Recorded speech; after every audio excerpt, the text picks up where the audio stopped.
Chapter 106, A Terrifying Enemy. When they heard that this person was Trunks, the other 5 adventurers who'd rushed over didn't dare act rashly or blindly. They only looked cautiously at Hansha, who would have thought what they feared would happen, as Hansha had really made a move. Trunks evaded the crossbolt and his face abruptly chilled. His sharp eyes gathered instantly on Hansha's body as he nodded his head and said, "You've got guts." He didn't make a move to take the other poisonous thing as Trunks grasped his broadsword in his right hand, walking toward Hansha with an even pace and looking at him with an obviously unfriendly expression. Misunderstanding. This must be a misunderstanding. My friend must have been too nervous and shot out that bolt. Odysseus suddenly cried out loudly and explained to Trunks with a rueful smile. At this moment the crossbow that had paused was suddenly reloaded with another bolt, and as Odysseus was explaining frantically, Hansha took aim at the slowly approaching Trunks and shot another bolt out. It was as if a slap had been flung directly at his face. Odysseus' expression was gobsmacked as the explanation in his mouth withered to ashes, halting him in his tracks. Trunks' slowly approaching footsteps wavered as he once again wondrously avoided the crossbow ambush. He still walked slowly toward Hansha,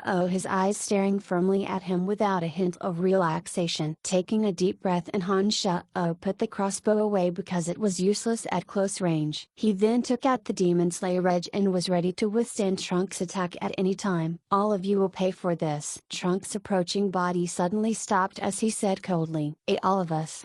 "Us?" Exclamation mark. Water Adept Mage Aphrodite's face grew frosty as she murmured, "It looks like we've run into trouble. Then we don't need to be polite then." Odysseus had been avoiding a headlong conflict with Trunks during this time and sighed softly as he saw that they would be hard-pressed to extract themselves from the situation. When the captain Odysseus had spoken, the other 5 adventurers stopped hesitating and quickly took their positions, readying their weapons and prepared themselves to handle this thorny fellow who had suddenly emerged from the dark forest. Just when Trunks was about to reach Hansha, he suddenly unsheathed the broadsword in his hand, and milky white aura enclosed the broadsword. A beam of white light drilled through the air, making for Hansha.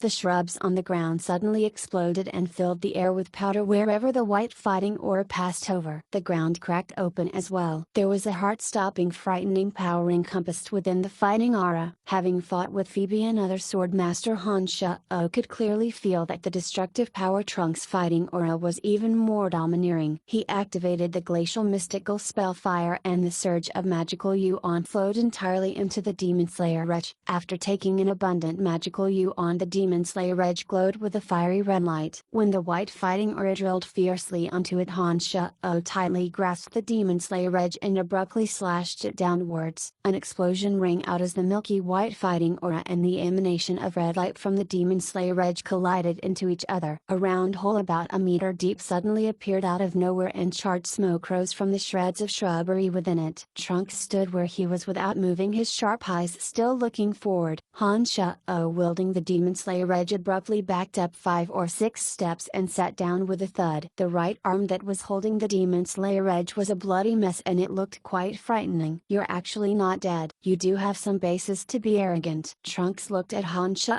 and opened his mouth with some confusion. Hansha shook his right arm, shaking off the droplets of blood that had oozed out. He moved his body numbly, magical yuan circulating at a speed throughout his entire body that it never had before. He finally stood up again after pushing off forcefully with both feet. Last time he'd faced Lawrence, Hansha had tested himself and found his strength to be higher than a journeyman swordsman. He'd brought his full force to bear when facing off against Trunks, who rumors had placed him at having already reached the realm of swordsmaster. He'd imbued 10% of his magical yuan into the Demon Slayer Edge and taken one of Trunks' hits. The truth had proven that the strength of a swordsmaster did indeed far exceed Hansha's expectations. Perhaps Trunks hadn't used his full force in that blow, but he'd already caused significant injury to Hansha. If it wasn't for his wondrous magical yuan and durable body, an ordinary person's right arm would have likely exploded from this blow and would have been unable to recover from it for the rest of his life. "Protect our companion," Odysseus called out calmly as the group of 6 adventurers immediately surrounded Hansha. The archer Nia and 2 mages had already shot out their attacks Trunks before Trunks made another move, the latter still staring curiously at Hansha.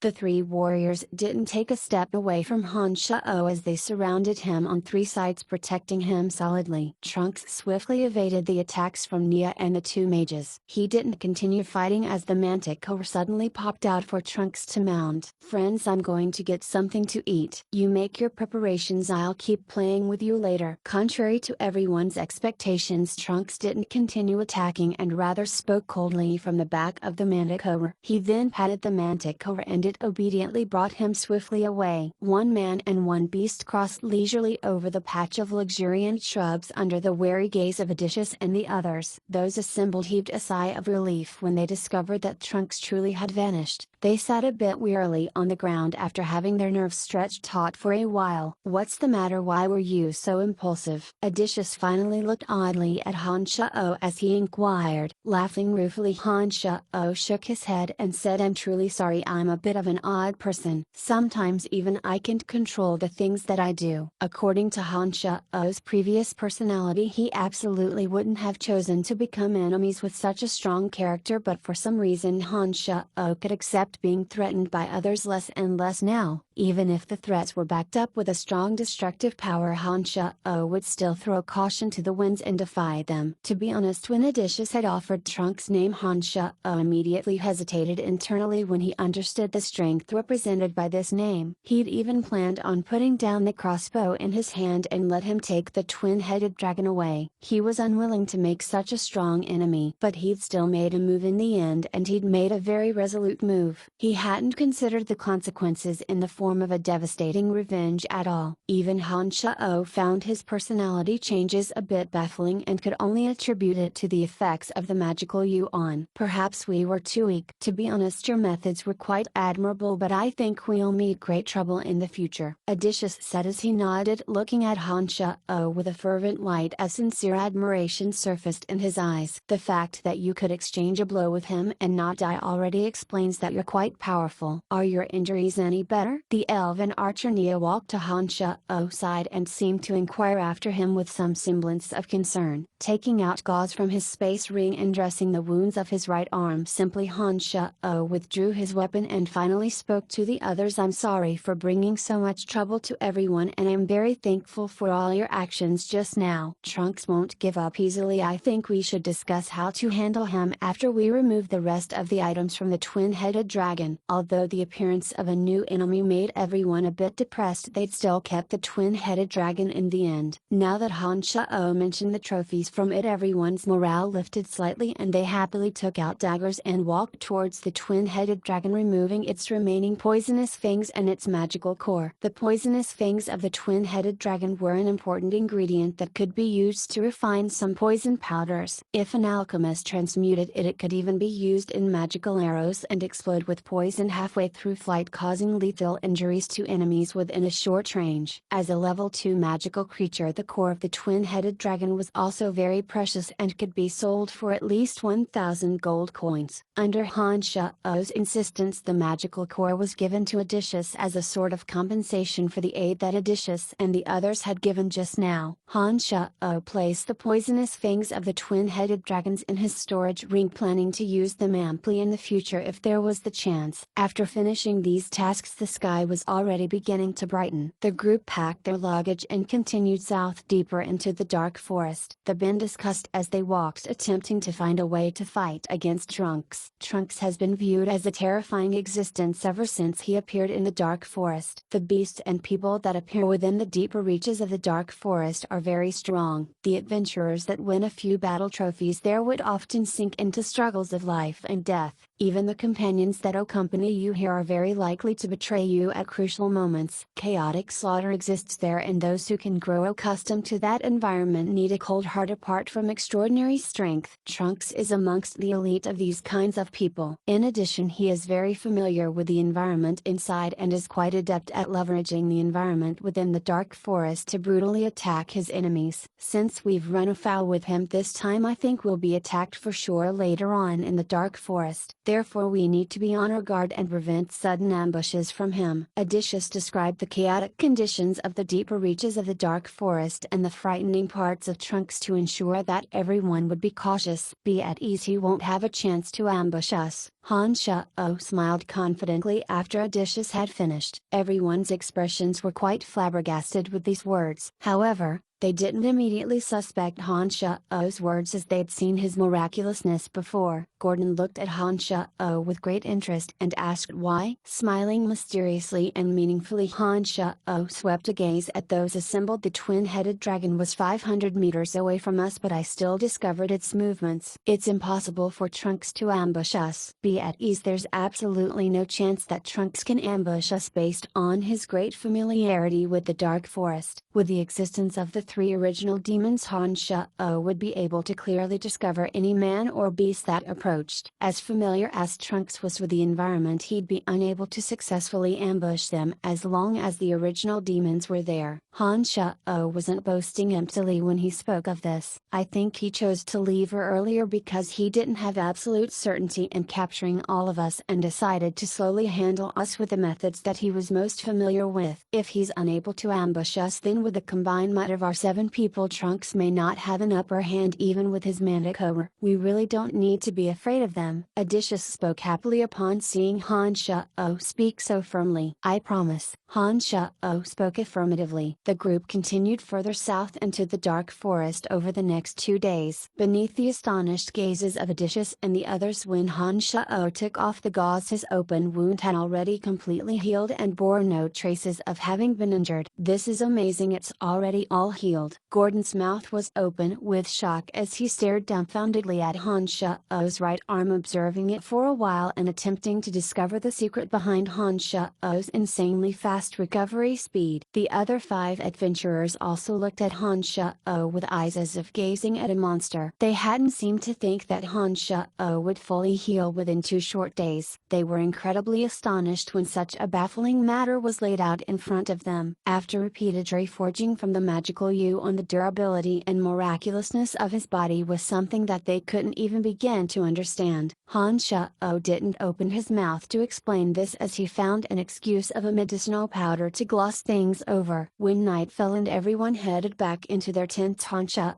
suddenly said, Trunks wants to make a move. I think he'll attack us tonight. We need to make some simple preparations and then you should attack on my orders. I'll let Trunks understand how laughable his ambush is this time. Chapter 107, a hysterical ambush. Down to the most minute details, one had to say Trunks was truly familiar with the terrain of this area. He was like another magical creature when he was on the back of his Manticore. He had extraordinary abilities to begin with. Add to that the help from the Manticore and his overall knowledge of the entire terrain. He was a top-notch expert in every sense of the word. If it hadn't been for surveillance from Hansha's original demons, the group would have been at a loss on how to deal with Trunks' attacks. They would have surely suffered serious casualties in the dark of the night. After all, none of the 7 adventurers present, including Hansha, would be able to take many of Trunks' attacks if they fought him alone. However, with complete end-to-end surveillance from the original demons, all this had changed. Originally, the hunter Trunks would possibly become someone else's prey for the first time. He's coming. Hansha, sharing the same tent with Odysseus, suddenly opened his mouth. Odysseus didn't express too much curiosity with regards to Hansha's remarkable perception. He only grasped the longsword in his hand tightly after hearing Hansha's words and stared at him. How should we handle this? Don't worry, Trunks is currently observing us. Let's go into action when he makes his move. Hansha closed his eyes and crossed his legs, opening his mouth in explanation. Trunks was as agile as a monkey on several trees surrounding the area. He leveraged the pliable branches to pile up boulders between several trees and didn't make any noise. No one could have noticed him within the darkness. There was still a bit of distance between the Manticore and the camp. It was now slowly circling the tents. As an animal exceedingly adept at hunting down prey, he was was a hunter with quite a lot of patience, just like Trunks. Trunks slowly landed on a tree above the tents of Hansha and the others. He looked down coldly at the tents below him as if debating how to proceed. He held a few small stones in his hands, sending two of them flying towards the tents, landing softly into the nearby bushes with a light sound. Several startled shouts rang out from the tents as Hansha and Odysseus abruptly walked out of the tents, investigating the area that Trunks had created a disturbance in with the little stones. The Manticore purposefully made a sound at the same time from the other side. Gordon and another swordsman looked at each other and headed in the direction of the Manticore when they exited their tents. The two mages and archer remained where they were, observing the surroundings with alert eyes and guarding the area to provide backup for the others. Just as Hansha and Odysseus had arrived at where the stones had created the noise and Gordon had also left with the other swordsman, Trunks suddenly made use of a pliable branch to swing over towards Gordon and the two others. It looked like he planned on taking care of Gordon and the two others first. "Let's go," Hansha said lowly and circled around with Odysseus approaching Trunks from another direction. Gordon and the two others proceeded with slow footsteps, their gazes full of caution as they continuously patrolled and searched the bushes around them. The Manticore was lying in wait in the shrubs 10 meters away from them and would immediately attack without warning as soon as the two drew closer. Making use of the branches to swing back and forth, Trunks magically didn't emit any sound and didn't reveal any part of himself. He slowly drew closer to Gordon and the other, appearing swiftly above the two people's heads. A crossbow suddenly rang out at this moment. It appeared all the more ear-piercing in the dead of the night. As he was swinging between the branches, Trunks suddenly discovered that this crossbow was aimed at him and was incredibly astonished and shocked. He didn't have any purchase for his feet as he was swinging back and forth and could only twist his body to land on the ground in resignation. At the same time, the two mages and the archer who should have been standing guard near the tents abruptly miraculously appeared with a water dragon, a bolt of lightning and 3 arrows suddenly flying in his direction. Halfway through the air, Trunks had no way to stop his body from falling. He defended himself with great difficulty as Snow White fighting aura flared out from his broadsword, but in his haste it was apparent that Trunks had taken some hits. Although he could chop Nia's 3 arrows in half, he was hit by the lightning blow and took the water dragon to the chest. He fell into the thick growth of shrubs after emitting a low grunt. "Third tree on the left and 5 paces in front of you, attack," Hansha suddenly called out calmly. Several rounds of attacks were fired. Their target was the newly landed Trunks. Several rounds of attacks abruptly landed after Hansha's soft exclamation. This time Trunks evaded the attacks from the two mages, but a random shot from the completely invisible Nia just so happened to stab right into Trunks' butt. A painful wail suddenly sounded as Trunks obviously hadn't found his bearings yet. He changed directions after crying out and attempted to attack them from another side, but Hansha continued to call out his location and the others sent their attacks crashing down miraculously always where Trunks was. What's going on? Suffering from the barrage of attacks, Trunks had never been more depressed in his life than he was today and finally could help but start cursing. Trunks had always been supremely confident in his ability to conceal his movements and ambush others. He'd never felt that anyone could see through his movement within the dark forest. However, he was coming off worse for the wear for the first time in facing an adventurer group with mediocre ability. He was always drowned by attacks no matter how he shifted and dodged, and he'd suffered from not so light injuries after a while. The Manticore that had been lying in ambush finally couldn't restrain its impatience when it saw that its master's method didn't seem to be working. The Manticore sent shrubbery and grass flying as it ran, and a tree as thick as a man's waist fell with a thud when its sharp claws slashed downwards. Its presence and momentum was astonishing to the extreme. "The Manticore is coming, attack," Odysseus called out loudly as the 3 swordsmen suddenly spread out and blocked the Manticore's path forward. A portion of the attacks that had been targeting Trunks all along now split up and changed their target to the Manticore charging over with utmost speed. Except the Manticore was tough and its speed was as fast as lightning. All of the group's attacks actually landed on thin air, with only the arrows shot out from Nia connecting with the Manticore, but not causing much damage. At this moment a cold-faced Hansha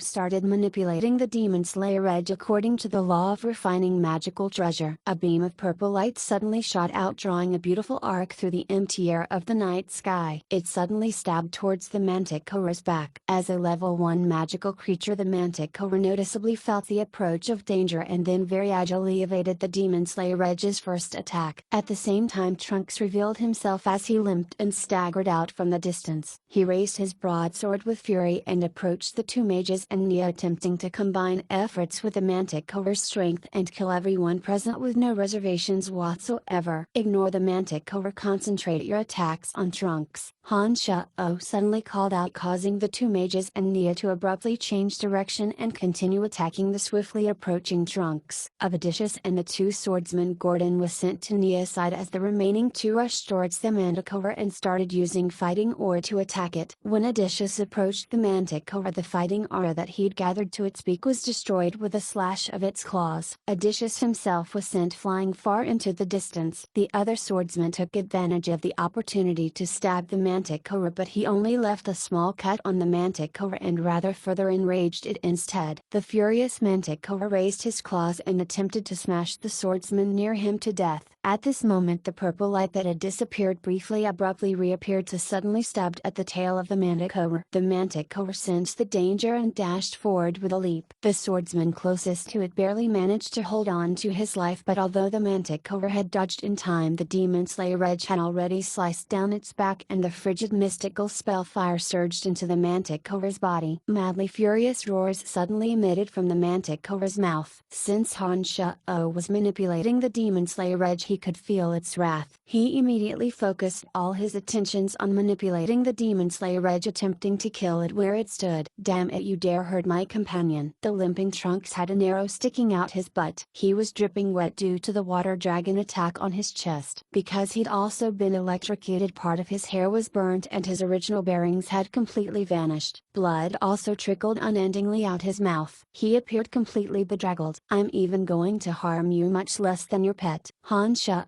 said after snickering coldly, the Demon Slayer Edge still doggedly hanging out the back of the Manticore. A shrill whistle suddenly sounded from Trunks' mouth. When the extremely maddened Manticore heard the whistle, it immediately retreated and ran off into the distance. Trunks looked hatefully at those assembled after his sharp whistle and also fled swiftly in a direction opposite to the Manticore. "You stay where you are, I'll go after him." One had to take someone's life when they were down. Trunks was obviously heavily injured and Hansha naturally knew how to take advantage of an opportunity. When he saw Odysseus, who had been sent flying by the Manticore, crawl up from the ground spitting blood with no danger to his life, he immediately chased in the direction that Trunks had fled. Chapter 108. Constraining a strong foe. Despite being injured, Trunks still fled at a quick pace. Some old broken tree roots and thick overgrowth of shrubbery seemed to have no effect on him. Except the injured Trunks was unable to deploy his maximum speed, whereas Hansha was in peak condition and was leveraging the surveillance of the original demons, following Trunks like a tight burr on his back. The distance between the two grew continuously closer. The arrow in his butt had long since been yanked out as Trunks started running. He'd planned on dressing his wounds first, but when he discovered Hansha's pursuit, he had to give up cleaning his wounds first out of resignation and flee heedlessly, whether or not his injury was still bleeding. And so they continued this chase for more than 10 minutes. Trunks' endurance was astonishing as he grit his teeth and continued to run. Every time Hansha appeared in his vision, he would tap deep into his potential and bring forth another burst of speed, attempting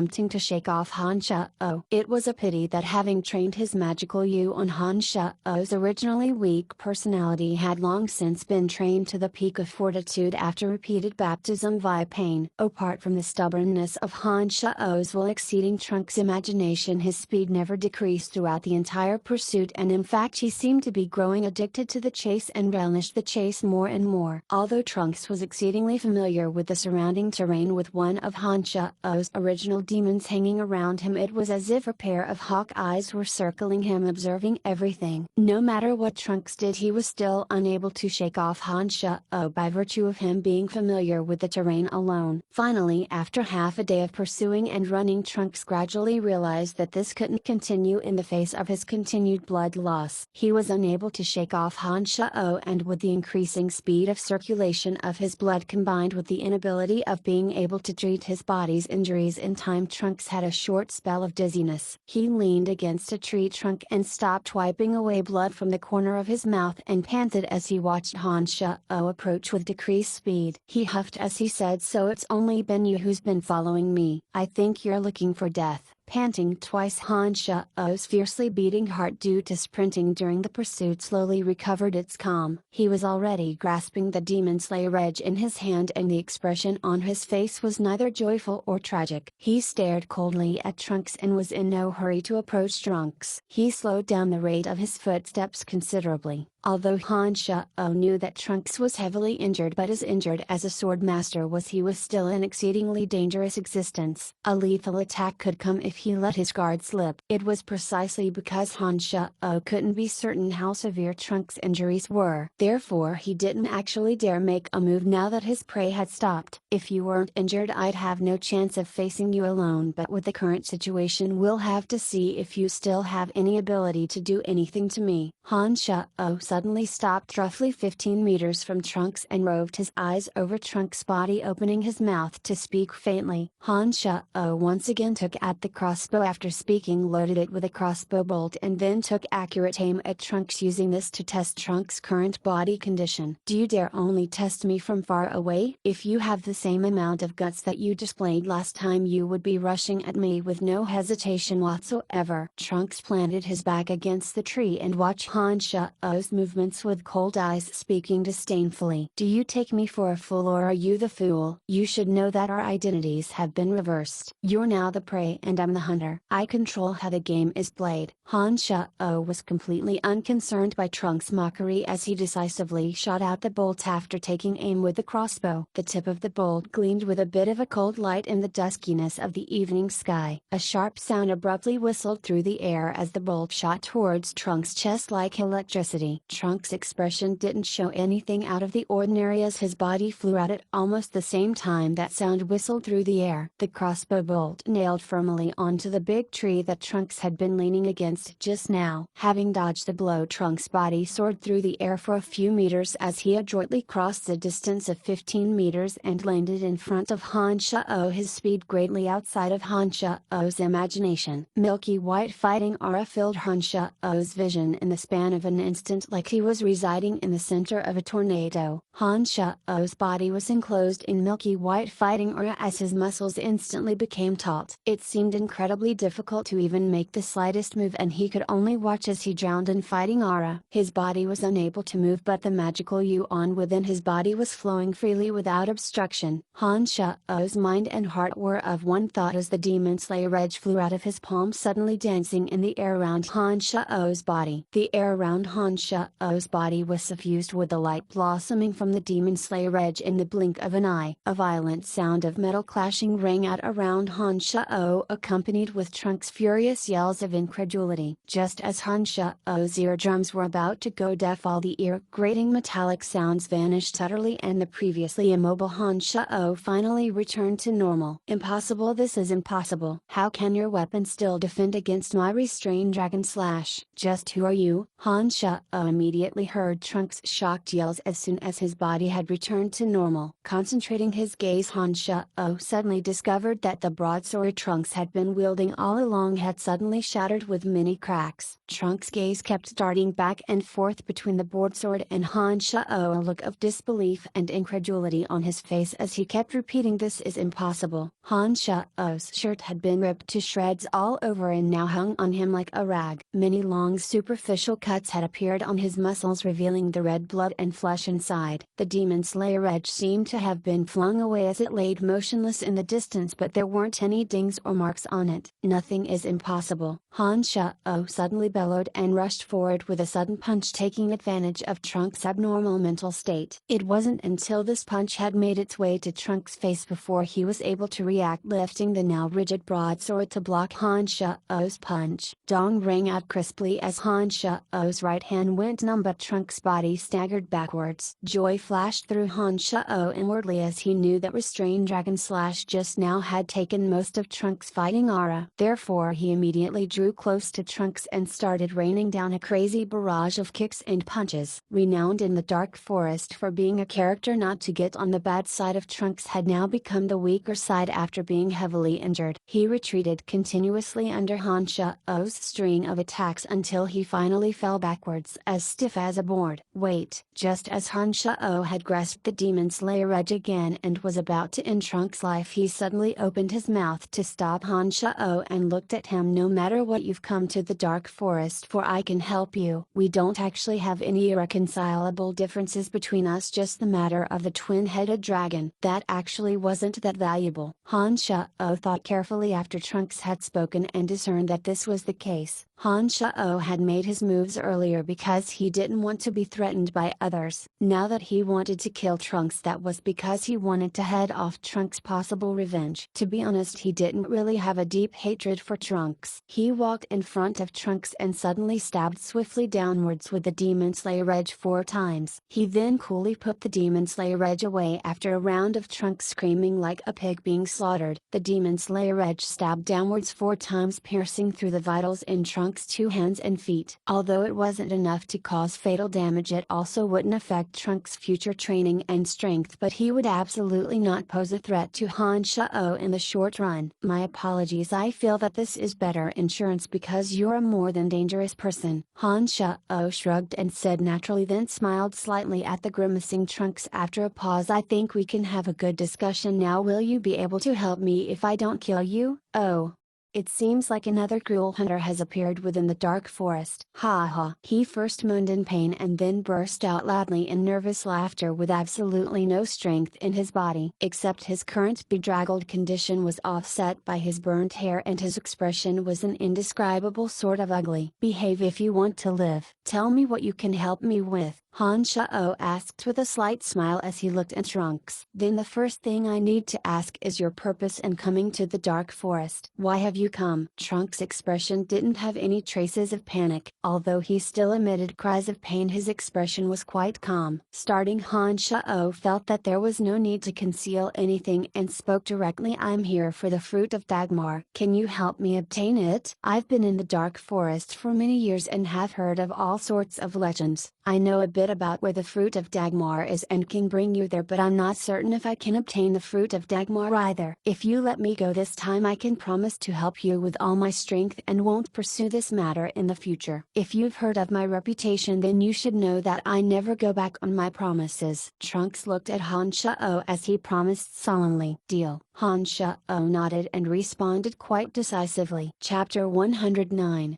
Reaching an agreement. Although Trunks was renowned for being a difficult character to shake off, his reputation was indeed quite good. After receiving his promise and having him swear a blood oath, Hansha didn't make further trouble for him. Having been seriously injured, Trunks didn't pay further attention to Hansha as he struggled to take out some gauze and medicinal water from his space ring. He shook and trembled as he smeared the medicine over his injuries and then grimaced with pain as he finished dressing his wounds. Your injuries look quite severe. How long will you need before you can fully recover? Hansha frowned and asked when he saw Trunks like this. Snorting bad-temperedly, Trunks said, weren't you the one who caused my injuries? And you still dare to ask? But don't you worry, my injuries look severe, but they'll be easy to recover from as long as my tendons and bones haven't been hurt. Not to mention that the medicinal water I treated it with just now was developed from magical herbs that I picked in the Dark Forest. It's especially useful for scabbing over wounds. As long as we wait for my fighting aura to recover, I won't become a burden to you. Nodding, Hansha Hansha said. Alright then, let's return now then. Wait, Trunks called out and then concentrated. He looked at Hansha's face, finally asking in confusion, can you tell me how you discovered me as soon as I entered your tent area and why I was located no matter where I hid? Why is it that although I can first use fighting aura to lock onto an enemy before deploying restrain dragon slash so that they'll be at my mercy as long as their strength isn't greater than mine, your weapon still automatically flies up to protect you? Sorry, I can't answer your two questions. The only thing I can say is never try to ambush me in the future. That will only be creating trouble for yourself. Hansha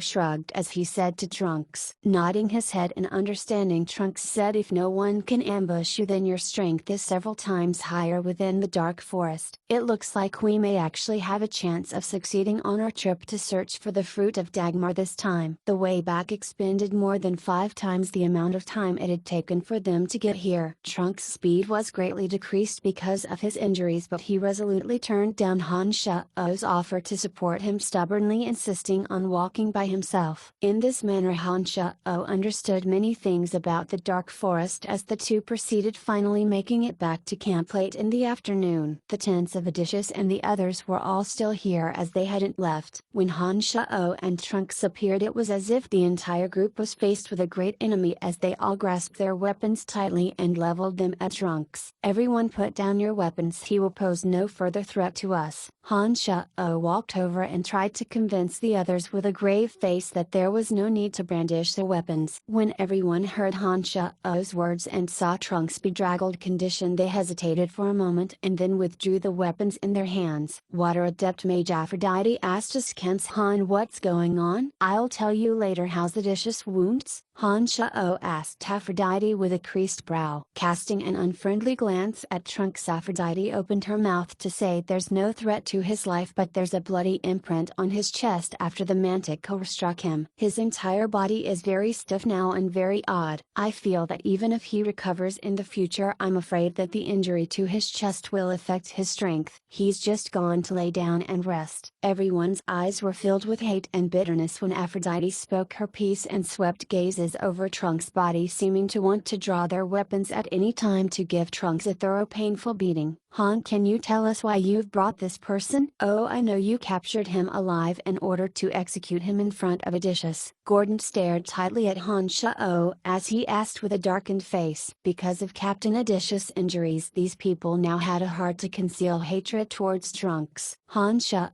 could feel the anger within their hearts from their tones and expressions. If it hadn't been for Hansha restraining them just now, it was likely that Trunks would have suffered an immediate furious revenge as soon as he'd appeared. But Hansha now needed Trunks to lead him to search for the fruit of Dagmar, therefore Hansha couldn't let these people hurt Trunks yet. Hansha hesitated upon seeing Gordon's vicious expression and then explained what had happened. When Hansha finished, Groudon laughed coldly and said loudly, screw that fruit of Dagmar. Odysseus was heavily injured. What we need is no longer the fruit of Dagmar but this damned killer's life. Han, do you want the fruit of Dagmar or revenge for Odysseus? Elven archer Nia suddenly looked coldly at Hansha at this moment and asked him faintly. The other adventurers all focused their gazes on Hansha in a moment as if waiting for his answer. At this moment Hansha suddenly felt a huge headache. He hadn't anticipated that Odysseus' injuries would be so severe and definitely hadn't reckoned on these people's concern for Odysseus being far in excess of their care of the fruit of Dagmar. Hansha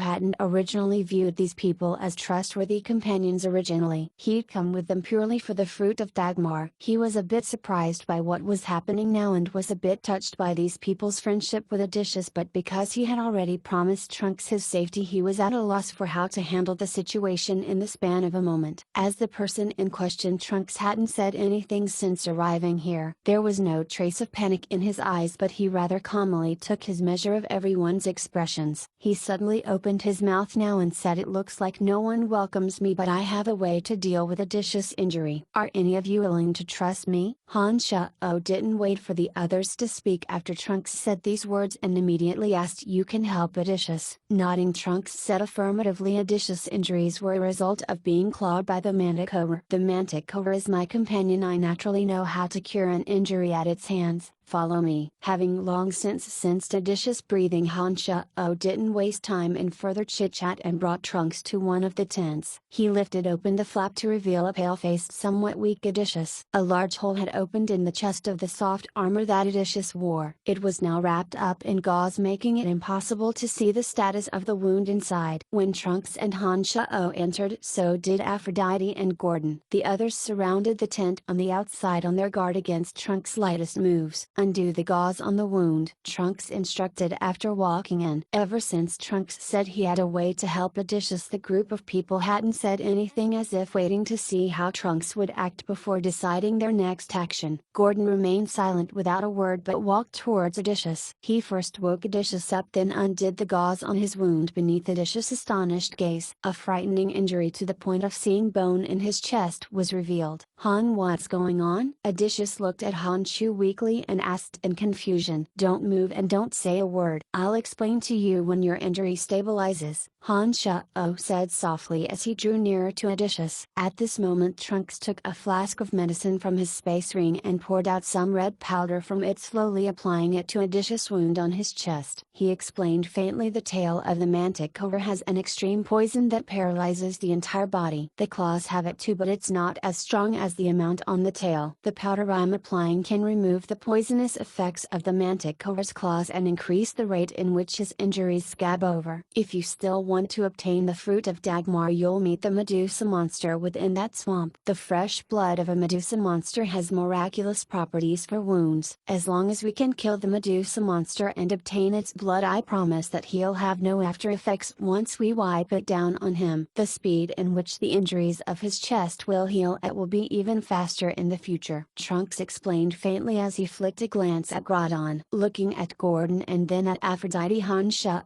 said calmly, "I think we need him to help us find the Medusa monster for us. What do you think?" Aphrodite and Gordon looked at each other, nodding at the same time. Chapter 110, The Mysterious Druid. One of the swordsmen made a simplified stretcher to carry Odysseus, who tried to diffuse everyone's hostility towards Trunks upon understanding the situation. It was a shame that although people didn't continue to call for Trunks' death, they kept throwing dark looks at him. Trunks himself was rather light-hearted about everyone's enmity. Hansha even felt that he didn't care in the slightest. To his surprise, when Hansha asked him, Trunks merely responded coolly, "If it hadn't been for you miraculously discovering my movement, none of them would have left alive. I never pay attention to those who are no threat to me." In the days he spent with Trunks, Hansha learned a few things about the Dark Forest through him. Within the depths of the Dark Forest, everything was dependent on personal strength. Everything else was of secondary importance, of that being indecisive or kind signified the weak. It would often cause one to lose their lives. Everyone followed Trunks' instructions as they continued to venture further into the Dark Forest over the next 3 days.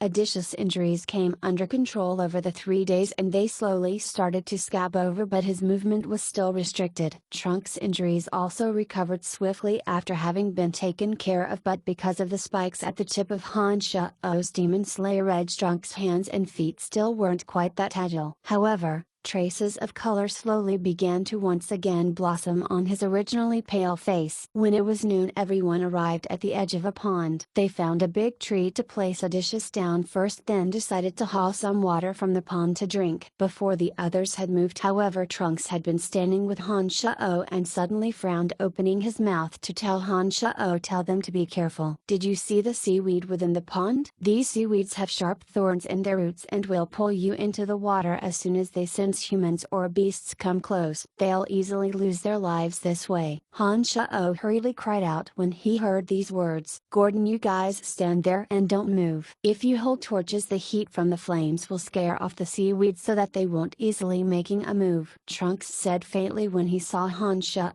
stare at him. "Thanks," Hansha said lightly and walked towards Gordon and the others. He explained the dangers of the seaweed to them and reminded them to light the torches. When they started moving according to Hansha's instructions, one of the original demons standing guard in the distance suddenly discovered traces of the Manticore's movement. Hansha was startled and swiftly walked up to Trunks. "Your Manticore is nearby." Nodding, Trunks looked askance at Hansha, saying, "You really can discover the movement in your surroundings." "That's right, I chose to walk down this path because this is where I instructed the Manticore Manticore to wait. There's a scent on me that only it can sense. I think it will find me very quickly. So that's the case. I hope you can tell the Manticore to behave. Hansha understood that Trunks kept his word, as his reputation had always been good. He wasn't actually afraid of Trunks doing anything, just that the Manticore was a level 1 magical creature with boundless strength and could tell enemy from foe. If it started attacking him, Odysseus and the others, as soon as it appeared, then things would be a bit dicey. I know what to do, I don't need a reminder. Trunks stretched out lazily against a big tree and suddenly whistled violently. The Manticore that had been circling in the distance immediately closed the distance swiftly when it heard Trunks whistle. It was standing docilely in front of Trunks after 10 seconds. When Gordon and the others fetching water from the pond in the distance saw the Manticore, it was as if they'd all seen a great enemy. However,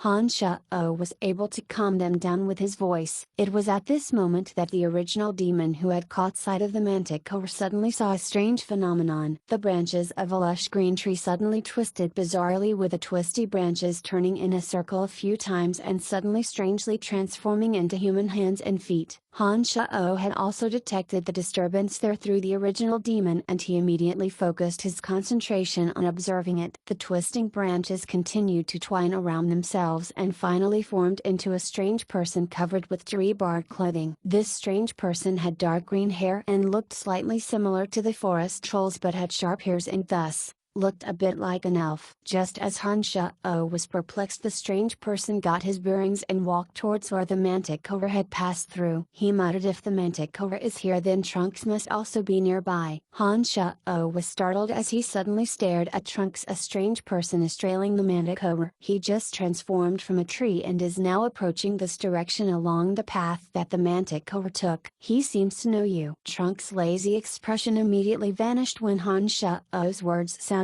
and he suddenly stood up, leaping directly onto the Manticore's back, afterwards saying, "If I'm guessing correctly, that person should be the Druid Caspian." As a Druid Caspian has the ability to turn his body into a tree and a large bear, he can also communicate with trees. "I can't meet him with my current level of strength. We need to leave here immediately." "Too late, he's already here." Hansha creased his brow and said suddenly. Hansha had originally intended on deciding whether to leave or stay after asking Trunks, but who would have thought the movement speed of the Druid Caspian would be so fast? Caspian had leapt towards a tree when Trunks was talking, and the supple tree branch was as if it had a psychic connection to Caspian, abruptly swinging back and forth and throwing Caspian in this direction. Caspian had already landed with a thud in front of Trunks when Hansha had finished speaking. He looked at Trunks and smiled faintly. "Long time no see, good friend. Shouldn't you return what is mine now?" Trunks didn't respond to Caspian from the back of the Manticore. The Manticore leapt up and attempted to get far away from here. The smile on his face remained unchanged. Caspian suddenly recited an old and ancient incantation. All the shrubs, trees and flowers suddenly seemed to come alive in the direction that the Manticore had taken, and seemed to turn into countless numbers of large and small hands surging towards the Manticore and Trunks to entangle them. The branches of a large tree in front of the fleeing Trunks wove into a net, blocking off his escape. The shrubs roiled like the waves and surrounded the Manticore and Trunks. The Manticore tried to destroy everything around it, but Trunks restrained it. "Old friend, I can sense that you're hurt. The fact that you haven't fought back this time means you don't have complete surety of leaving me behind. It looks like your injuries are not light. Give me the Divine Wood Scepter and I can heal your injuries. Isn't that good?" Caspian smiled at Trunks, who had stopped in the distance. Hansha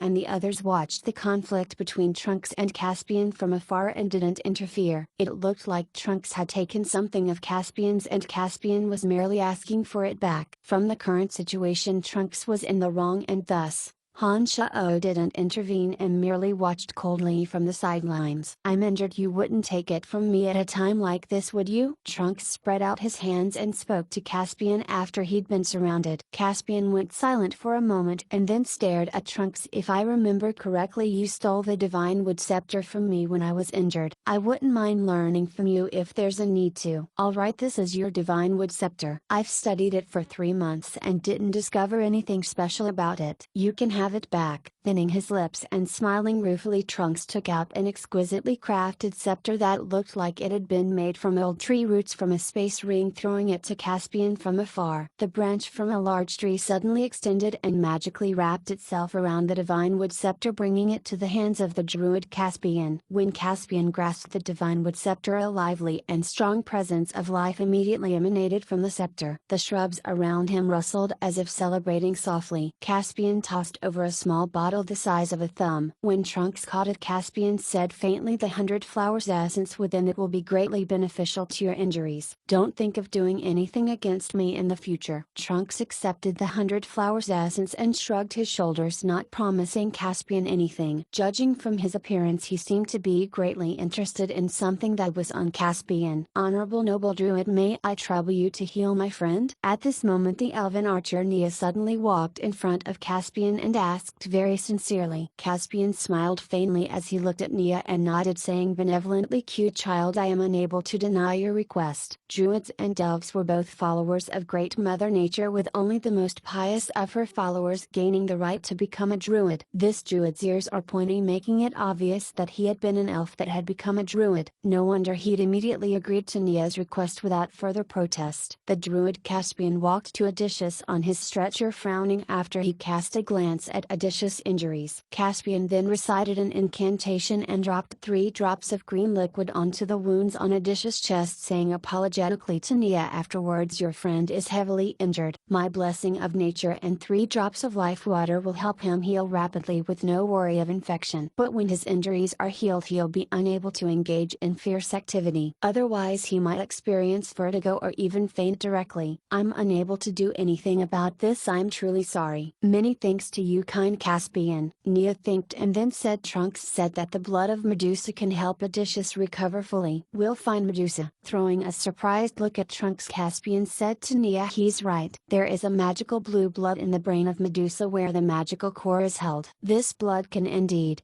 help him fully recover." "But my old friend isn't someone who likes helping others. Why would he tell you this?" "You've taken the divine wood scepter and healed the person. Isn't it time for you to return to the Druidic Order after chasing me for several months?" Trunks glared at Caspian from his side and said a bit irritably. Nodding his head and smiling, Caspian explained to Nia, "It looks like my old friend is angry." Hey, he's actually not as bad as you think. If he's willing to help you, then you have an extremely high chance of obtaining Medusa's blood." "My apologies, I still have things to attend to and can't keep you company." "You're too kind." Nia was a bit startled and flattered as she hastily responded sincerely. Caspian looked at Trunks and left with a slight smile, disappearing from everyone's view after a while. "Let's go, we'll continue to be on our way and can reach that place after 2 days." Trunks snorted slightly with a cold expression after Caspian had left and urged the others to continue on their way. Under Trunks' guidance, the group didn't run into any danger and arrived at a marsh that had a heavy stench after 2 days. Several enormous man-eater flowers repeatedly attacked Hansha